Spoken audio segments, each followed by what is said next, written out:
Well, g'day everybody. The birth of $1 billion brand. To get started on that, we have to go back to Australia in the mid-70s. I was a chartered accountant and I hated it. And it took me 10 years to graduate because I hated it so much. I was working during the day and going to school at night. And after 10 years, I finally passed my final exam and quit the next day. And I took a little hiatus with a couple of buddies. We sailed up to Bali on a 30-foot yacht and surfed for 3 months. But I couldn't handle that. I felt like I was a waster and it wasn't very fulfilling. And so I decided to get back to Perth and try and figure out what I'm going to do with my life. And I started seriously considering it, and for weeks I just would sit around and not have a clue what to do. And how many of you understand the power of music and words that can change? I happen to be slipping off the cover of a brand new album, Dark Side of the Moon by Pink Floyd. And the second song, the words went, "Tired of lying in the sunshine, staying home to watch the rain. You are young and life is long and there is time to kill today." And I went, shit, they're talking to me. And then it went on, "But then one day you find 10 years have got behind you. No one told you when to run. You missed the starting gun." And I just got covered in goosebumps. And I thought, oh my God, all the friends that are pushing off to partnerships in the accounting firm and other friends who'd quit school and started their own businesses were all doing great. And I'd been running on the spot for 10 years. And that led me into this whole other way of thinking about things. I just discovered yoga at this time from a book.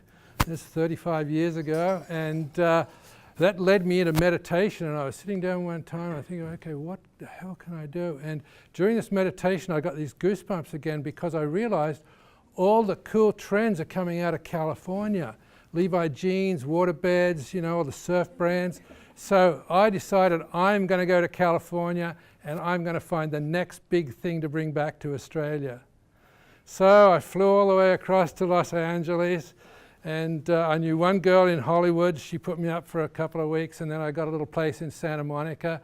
And after the first month, I brought my surfboard. I was surfing Malibu, which was one of my dreams. The whole month, met lots of people, no ideas. The next month, surfed again, met lots more people, still no ideas. And it was in the third month, a friend of mine was down from the valley and we were going to go surfing again. And he'd brought down the latest issue of Surfer magazine, and I'm flicking through while I was waiting for him. And I stopped dead and my whole body got covered in goosebumps. And here was a photograph of these pair of legs up in front of a fireplace wearing sheepskin boots. I went, oh my God, there's no Ugg boots in America. And I turned to Doug and said, Doug, we got to go into business. Well, it was too early to call Australia, so we went surfing. And by the time we got back, 5 in the afternoon, it was now 8 o'clock in the morning in Albany, Western Australia, where the company was that ran this ad. And we called him up, and to make a long story short, he allowed us to be the distributors. And our first problem was we were both broke, so we had to borrow $500 to buy some samples. And a month later, they arrived, and this is what they looked like. So you've all heard the saying, put another shrimp on the Barbie, and that's like the Australian saying, correct? Yep. Okay, there's an even bigger one that you've never heard of. And it said, anytime there's a screw up, like if you back into your neighbour's fence, it's, she'll be right, mate, we'll go down and get something at the hardware store and fix it. Right? So these boots arrived, and I saw the glue on the top of the thing, the glue around the edges, no binding on the top. And so I called up George and said, George, what the hell are you doing? He said, oh, she'll be right, mate, just sell them. That's what we do down here. And that was the beginning of like a mind-bending 4 or 5 years of quality control, trying to get Australians to figure out that if one boot's really stiff skin and the other one's a floppy one, it's not a pair. So anyway, Doug was going to be the salesman. I was going to be the accountant. I was terrified of sales. And he came back after the first week, and he had an envelope with maybe 150 business cards of every shoe retailer he'd been to, and not a single order. And he said, Brian, they just tell me I'm crazy trying to sell sheepskin in California. And I knew that couldn't be right, because Australia's climate is identical to California. We could be there right now. Look at this outside. And so it made me start thinking, well, why do all my friends think this is the coolest idea? And it struck me, they all surfed. And it struck me that all the California surfers who'd been on their little odysseys down to Australia and New Zealand in the 50s, 60s, 70s, they all came back with 4 or 5 pairs of boots for their buddies. So within that market, it was really well known. So Doug and I, he was going to take the valley out to San Fernando. I was going to go down and do all of the beach cities from Santa Monica down to San Diego. And I procrastinated it for a couple of days because I was terrified. But the guilt got to me because Doug had been on the road for a few days. So I drowned at Santa Monica Boulevard to Con Surfboards. And I had a couple of samples in this little Adidas bag. And I opened it up and he goes, "Oh, Ugg boots, man, they're the best things. I've got a pair myself." And I said, "Well, I'm thinking of importing them. Would you, Oh, yeah, you guys are going to make a fortune if you bring Ugg boots. Oh, they're the best." And wow, after the next shop, and "Oh, Ugg boots, yeah, my buddies have all got them. I'd love to get a pair." And on and on. So by the time I got to Newport and Laguna and San Diego, sales was like starting to become fun. Neither of us realized that we didn't ask for any orders because we didn't have any product. Right? So now we know the fact that we're going to be instant millionaires. We decide, okay, well, we need to buy some boots. And there's a very, very famous ancient saying that says, once you start out on your path, the universe will conspire to work with you. Many of you heard that. And as Doug and I were talking about, we need to get some money, my roommate overheard us and said, "Hey, there's some investors in my office that are looking for new opportunities." So without even doing a business plan, in 1 week we had $20,000, more money than we would ever need again. So we sent 15 down to George, and about a month later, it was now late November, early December, 500 pairs arrived. We got them through customs, and we put them in the 3rd bedroom of my house in Santa Monica, from floor to ceiling, in all the styles and colors and sizes all arranged, which was now the international headquarters of UGG. And we loaded up our cars. Doug had a car, I had a van, and so I head back down to Con Surfboards. And this time I've got a huge bag with all the right product, and I walk in and I've got an order pad. "Hey, Brian, well done.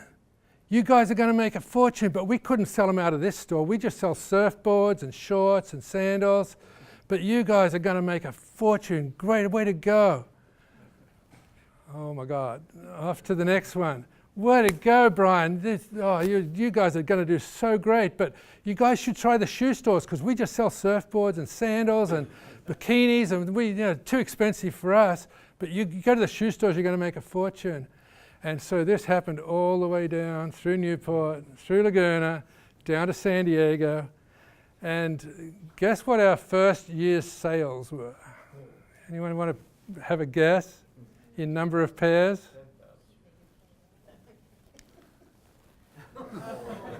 First year sales of UGG. It just happened to be exactly $1,000. And the lesson I learned from this, because I wrote a book, The Birth of a Brand, which is based on the theme that I came up with, having gone through this and having started many other businesses, that you can't give birth to adults.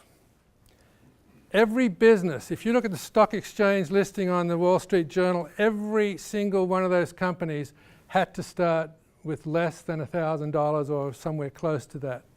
And that's everything starts with conception, and then the first action is taken, which is the birth. For me, it was buying 6 pairs of boots from Australia.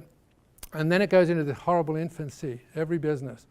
And no matter how much you feed it or jiggle the cradle or urge it. It cannot get up and go to college. It has to be an infant.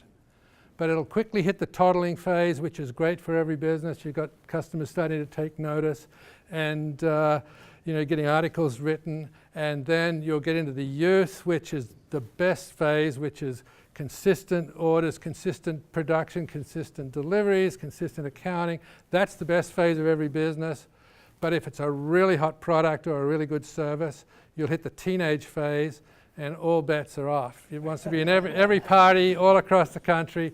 Very, very dangerous phase, and I almost lost Ugg 3 or 4 times during that period. And then the accountants come put in the controls and it becomes a mature company. So I'm guessing nearly all of you in this room think that you're way past the infancy and toddling phase, correct? I want you to think about something. Every one of you will be bringing in new products. You'll be implementing new policies. You'll be doing new types of things within the business, and you're not going to get an immediate buy-off, right? A new product, every product that I launched, every new style and color, never ever hit the season we introduced it, and I'd get tremendous resistance wanting to drop it and do something else. But I was able to persist, and the second year, little traction, third year, it's the best-selling thing in the line. And so I urge all of you to look at introductions of new policies or new product lines or new apps, whatever, because you'll never get past the birth to adults cycle. So that would have been a pretty good time to give up. What do you think? So I wasn't faced so much with a financial decision, I had a moral decision. My investors have got 470 pairs left in the third bedroom. So Doug and I, we just started doing swap meets, and I had an amazing business going up at Malibu after I surfed. I'd open up the back of the van, and I had all the sizes and colors there. And the word of mouth was amazing, because who's tried on a pair of Ugg boots? You remember that feeling of bare skin on your toes? It's just like, oh my God, That's the most common thing I heard. And that meant tremendous word of mouth sales and a great business. But the first year after that, we only sold, $25,000 worth of boots. So the next year I decided I'm going to advertise in Surfer Magazine and Action Sports. So we hired a photographer and some models, and we posed them down on the beach at Wyndon Sea with the perfect hair and clothes and the perfect boots, and advertised all fall, and the sales were $30,000. So the next year we got more expensive models, better looking models, and more expensive photographer, and posed them on the beach with the perfect boots and everything. Sales $35,000, and I was feeling like such a failure. I couldn't get an appointment in the malls, and I didn't know how to build the business. And it wasn't until I was having a beer with one of my buddies at South Coast Surf Shop, and I'm trying to explain this situation. He goes, shut up, Brian. And he calls it, hey, you guys, come out here. And all these 4 or 5 little grommets come out, and he says, what do you think of Uggs? Those things, man, those Uggs are so fake. Have you seen those models? They can't surf. Bam, the light went on. I'm sending the wrong message to my target market. And they would never go. I could have done those ads for 20 years. They still never would have bought them. So quickly I thought, my buddy Pete Townend, a former world surf champion, is in Huntington Beach, and he's running the National Scholastic Surf Association. And I called him up and said, Pete, do you have any young kids that are going to go pro soon? Because I can't afford money. I can pay them in Ugg boots. And he gave me, by the way, this is my tadpole story. He gave me the name of Mike Parsons, who turned out to be a really, really good surfer. And instead of me hiring photographers, I just got my little brownie, the Canon Sure Shot, and I went surfing with him. And I'd go to Black's Beach and Trestles, and for anyone who surfs, at least kids who surf, these are like the iconic walks. Every kid wants to surf these places. And so what I realized this was the beginning of me discovering my best skill, which is marketing. I understood that the secret is to get the reader into the photograph, right? And if you look at the car advertisements on TV, they are masters at it. You never see anybody in the driver's seat. These cars are always cruising around the street. Why? They want you in there. And if there is a model in that, it's someone you really, really want to be with, right?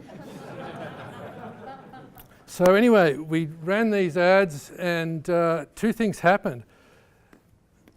The moms who didn't know were all walking the malls, and they're going to Kinney's. Do you have Ugg boots? Never heard of them. Tom McCann, do you have Ugg boots? Never heard of them. Nordstrom, do you have Ugg boots? No, what are those? You know? So we started developing this amazing demand in the malls. But the other mums who did have a clue, they're at the surf shops, and as fast as we could ship product to the surf shops are blowing out. And the sales that year went to $280,000. And what I gleaned from that was another principle that's in my book, which is that you can't accelerate time. The quickest way for a tadpole to become a frog is live every day joyfully or happily as a tadpole. And in a year's time, none of you will remember anything I said except this. This is a very, very true piece of philosophy. And I'll give you some examples. Just before I started UGG, there was a company in Oregon, and they were importing these running shoes for nylon and rubber soles, and they were advertising in the running magazines. They were called Blue Ribbon, and the running magazines, and they were advertising in the school athletic departments and trying to build the business. And they were working 5, 6, 7, 8 years trying to get this the best possible running shoe. And then totally outside of their control, the sport of jogging took off. And where do all these joggers, this market goes looking for? They're looking for the best shoe that's available. And it happens to be right at that time they changed their name to Nike, and they just got sucked into this vortex of demand and went to the millions, hundreds of millions, and eventually billions. And another company that was right when I started the UGG business, they were just starting in Santa Monica, and they had a little white kid leather shoe, and they were advertising to the dance studios because they wanted a really light dancing shoe. And so they were advertising in all the different dance studios across the country, and the magazines, and in the athletic departments for the cheerleading groups. And then totally outside of their control, the sport of aerobics takes off.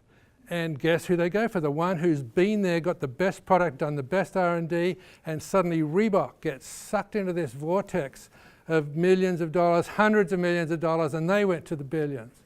And so the point I'm making is that you all have to just every day, every month, keep trying to be better and better and better at what you do. Try and get, you don't start here and go straight to the top. R&D and business and life even is hits a plateau, overcome it, cruise along, hit another plateau, and the more times you can overcome a plateau that your competitors don't, means you get market share. It means you grow. It means you get more into that rare air of just a few people left, so that when the market changes or something happens, you are primed to take off and be one of these, you can be a frog for just so long, and then you're going to hit the tadpole stage. So I'm going to close now by telling you all that the American dream is still alive. For a guy like me in my late 20s can come to America with, have to borrow $500 to get started, and I can become part of the American folklore. Was a hell of a thrill for me. All right.